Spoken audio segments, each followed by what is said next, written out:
Good evening, everyone. Welcome to the channel. Before I begin, here are my disclaimers. Today I am going to give you an update about HYSTER-YALE Inc. Annual Report. HYSTER-YALE Inc. offers a diverse range of businesses and services through its subsidiaries. The company's primary focus is on designing, engineering, manufacturing, selling and servicing lift trucks, attachments, and aftermarket parts globally.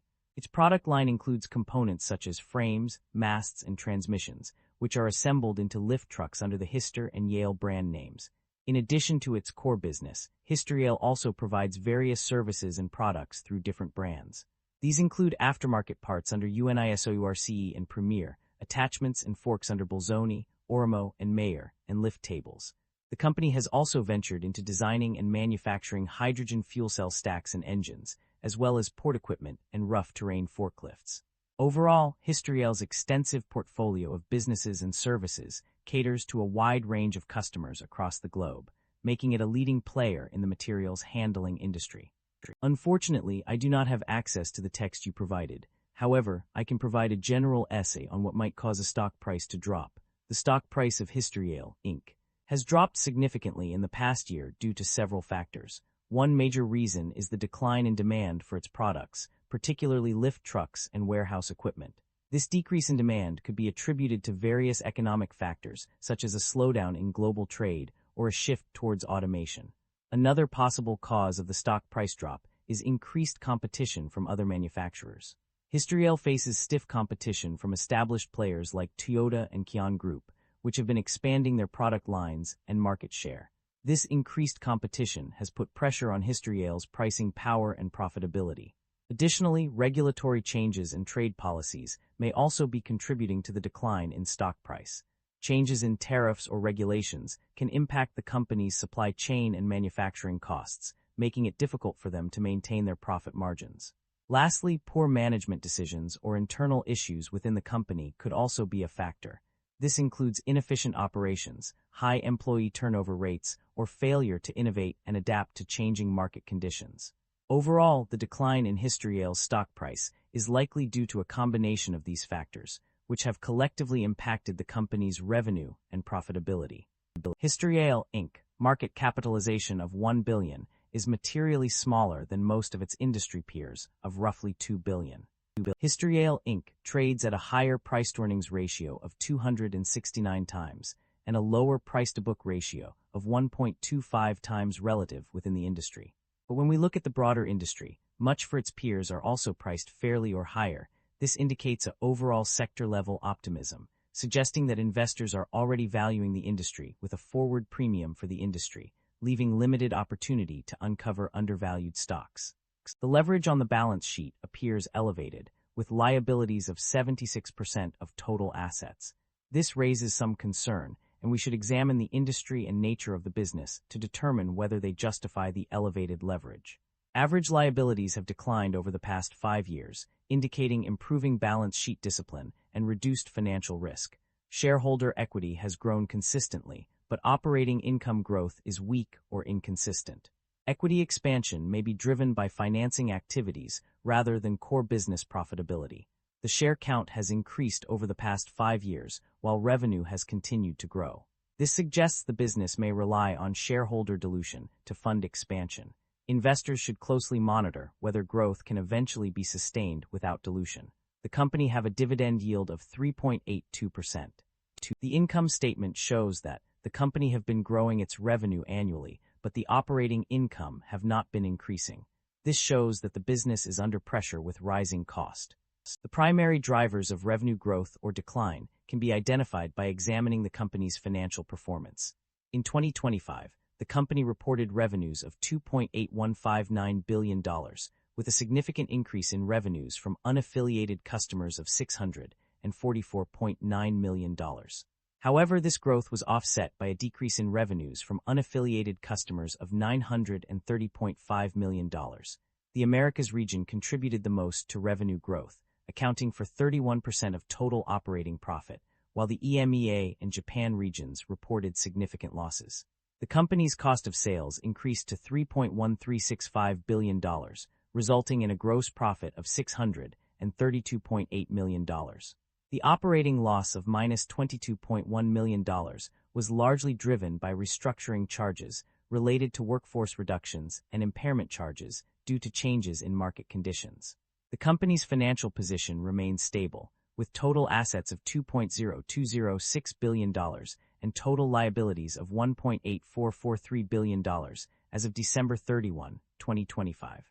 The outstanding debt of $494.3 million carries a weighted average interest rate of 6.3%.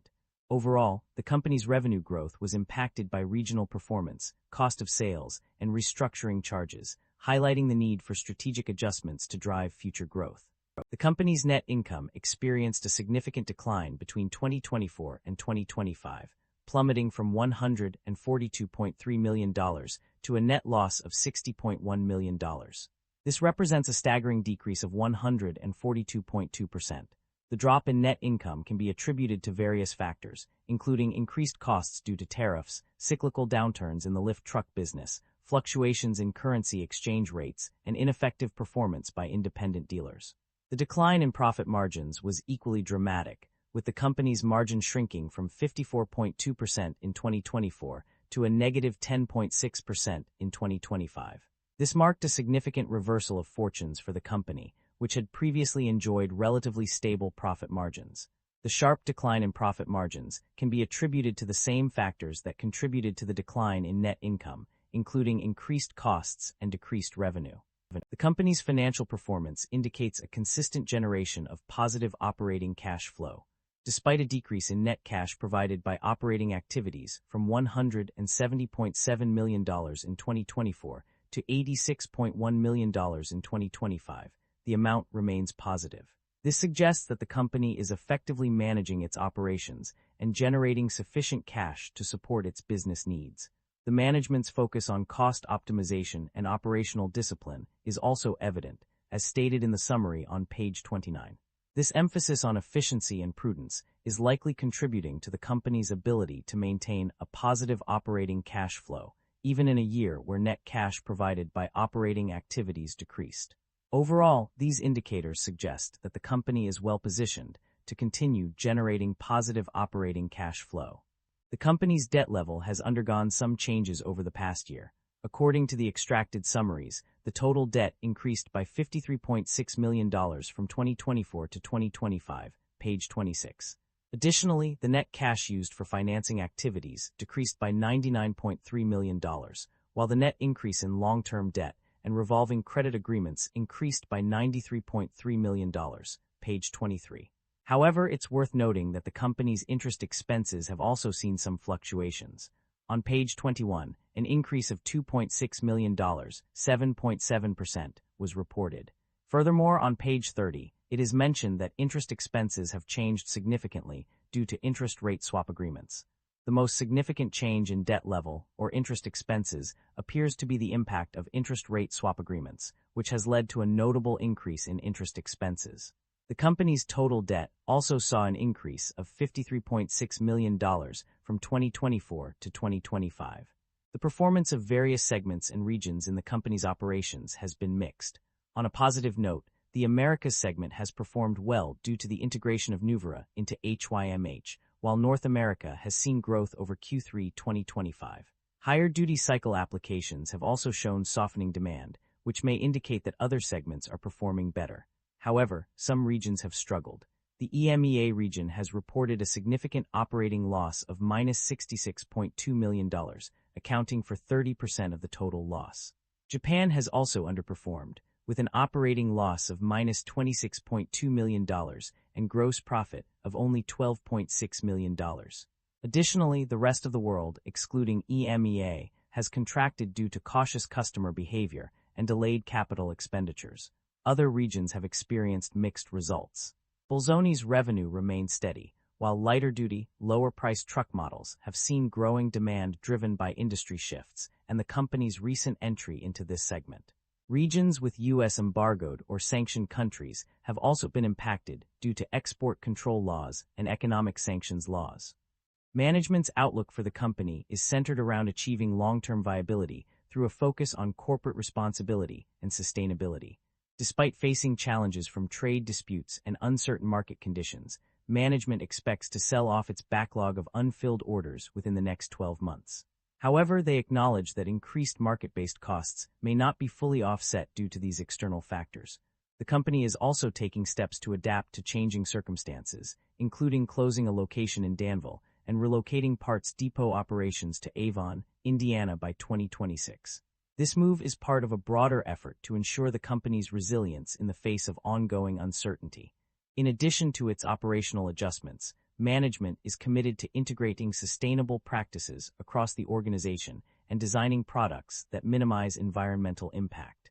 This commitment to corporate responsibility reflects the company's focus on long-term viability and its recognition of the importance of sustainability in building a resilient business model.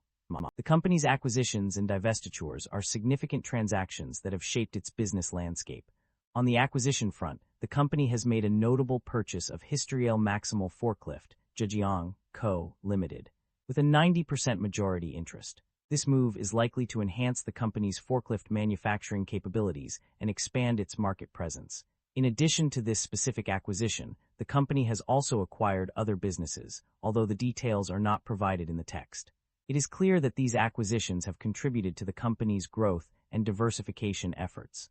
On the divestiture side, the company has sold businesses or assets on multiple occasions. One notable instance is the sale of businesses or assets with retained responsibility for certain contingent environmental liabilities arising from pre-closing operations. This suggests that the company has been proactive in managing its environmental risks while exiting non-core businesses. Overall, the company's acquisitions and divestitures demonstrate its strategic focus on growth, expansion, and risk management. By carefully selecting and integrating new businesses, as well as shedding non-core assets, the company is positioning itself for long-term success. The company has demonstrated its commitment to returning value to shareholders through various means. One way it has done this is by paying dividends, which have been consistently paid out over the past 3 years. In 2025, the dividend was set at $1.43 per share, while in 2024 and 2023, it was $1.375 and $1.2975 respectively. In addition to paying dividends, the company has also implemented a stock repurchase program authorized by its board of directors. This program allows for the purchase of shares up to a maximum value of $44,239,122. By buying back shares, the company is able to reduce the number of outstanding shares and potentially increase earnings per share for existing shareholders. The company is facing significant concerns regarding inventory buildup and supply chain disruptions. As of December 31, 2025, there was an inventory backlog of $1,280 million, indicating a substantial accumulation of unsold products. This issue is further exacerbated by shortages of key components for certain products. Geopolitical tensions, labor disputes, changes in trade policies, and sea piracy have disrupted shipping lanes, leading to delayed or canceled orders from customers. The company has also experienced significant increases in materials costs due to inflationary pressures, tariffs, increased demand, and limited supply. Disruptions associated with suppliers have impacted the company's liquidity position. The inventory backlog has increased by $650 million from 2024 to 2025, while bookings decreased in key regions, such as the Americas and EMEA. Tariffs imposed on Chinese goods at 10% have further increased costs, dampened product demand, and reduced overall financial performance. Delays in delivery and other supply chain disruptions are also causing increases in costs due to inflation or otherwise. These concerns indicate potential issues with inventory buildup and supply chain disruption affecting the company's operations. The company must address these challenges to maintain its competitiveness and ensure smooth business operations. That concludes the financial summary for HYSTER-YALE Inc. Feel free to comment below, and I will be happy to answer them when possible.